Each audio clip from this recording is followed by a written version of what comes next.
নোয়াখালী হাতিয়ার সেই নারীর ঘটনাটি সঠিক নয়, পুলিশ। নোয়াখালীর দ্বীপ উপজেলা হাতিয়ার চানন্দি ইউনিয়নে ৩ সন্তানের জননীকে ধর্ষণের ঘটনাটি সঠিক নয় বলে দাবি করেছে পুলিশ। শনিবার ১৪ ফেব্রুয়ারি রাত ১০টার দিকে হাতিয়া সার্কেলের দায়িত্বপ্রাপ্ত সহকারী পুলিশ সুপার আনোয়ার হোসেন বিষয়টি নিশ্চিত করেন। তিনি ভুক্তভোগীর বাড়িতে একজন এডিশনাল এসপি পাঠিয়ে এ তথ্য নিশ্চিত হয় বলে জানান। এর আগে শুক্রবার রাতে চানন্দি ইউনিয়নে শাপলাকলি প্রতীকে ভোট দেওয়ার জেরে ৩ সন্তানের জননীকে নিজ ঘরে ধর্ষণ ও শারীরিক নির্যাতনের অভিযোগ ওঠে।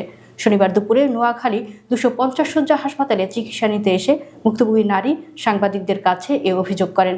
পরে তাকে ইমার্জেন্সি বিভাগে চিকিৎসা শেষে হাসপাতালের গাইনি বিভাগে ভর্তি করা হয়। ভুক্তভোগী নারী উপজেলার চানন্দি ইউনিয়ন নলেরচর আশ্রয় প্রকল্পের বাসিন্দা। অতিরিক্ত পুলিশ সুপার প্রশাসন ও অর্থ আবু তৈয়ব মোহাম্মদ আরিফ হোসেন বলেন, সোশ্যাল মিডিয়া এবং বিভিন্ন প্ল্যাটফর্মে একজন নারী অভিযোগ করেছেন যে তিনি ধর্ষণের শিকার হয়েছেন। বিষয়টি জানার পর তদন্তের জন্য ঘটনাস্থলে একজন এডিশনাল এসপি পাঠানো হয়। স্থানীয় লোকজনের সঙ্গে কথা বলে জানা গেছে সেখানে এ ধরনের কোনো ঘটনা ঘটেনি, তবে আশ্রয়ণ প্রকল্পে মারামারির ঘটনা ঘটেছে। যার বিরুদ্ধে অভিযোগ দেওয়া হয়েছে তিনি ঘটনার ২ ঘন্টা আগে হাসপাতালে ভর্তি ছিলেন। তবু আমরা লিখিত অভিযোগ পেলে পরবর্তী পদক্ষেপ গ্রহণ করব।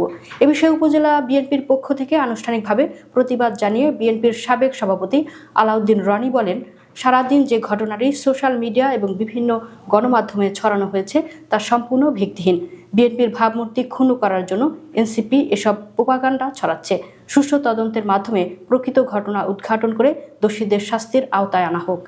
উল্লেখ্য, একটি ষড়যন্ত্রকারী মহল বিএনপির বিরুদ্ধে নানা প্রোপাগান্ডা ও ষড়যন্ত্র চালাচ্ছে বলে মন্তব্য করেছেন বিএনপির কেন্দ্রীয় নির্বাহী কমিটির সহপল্লী উন্নয়ন বিষয়ক সম্পাদক বজলুল করিম চৌধুরী আবেদ।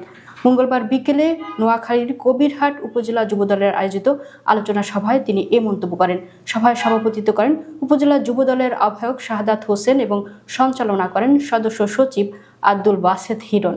ফজলুল করিম চৌধুরী আবেদ বলেন, যারা ফ্যাসিস্ট বিরোধী আন্দোলনে ছিল, ফ্যাসিস্ট শেখ হাসিনার পতনের পর যখন সবাই মিলে দেশ গঠনে কাজ করার কথা, ঠিক তখন একটি ষড়যন্ত্রকারী মহল বিএনপির বিরুদ্ধে নানা প্রোপাগান্ডা ও ষড়যন্ত্র চালাচ্ছে।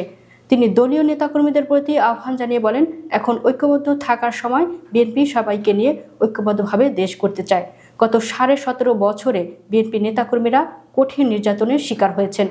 অনুষ্ঠানে আরও উপস্থিত ছিলেন জেলা বিএনপির সদস্য কামরুল হুদা চৌধুরী লিটন, জেলা যুবদলের সাধারণ সম্পাদক নুরুল আমিন খান, কবিরহাট পৌরসভা বিএনপির আহ্বায়ক মুস্তাফিজুর রহমান মঞ্জু প্রমুখ।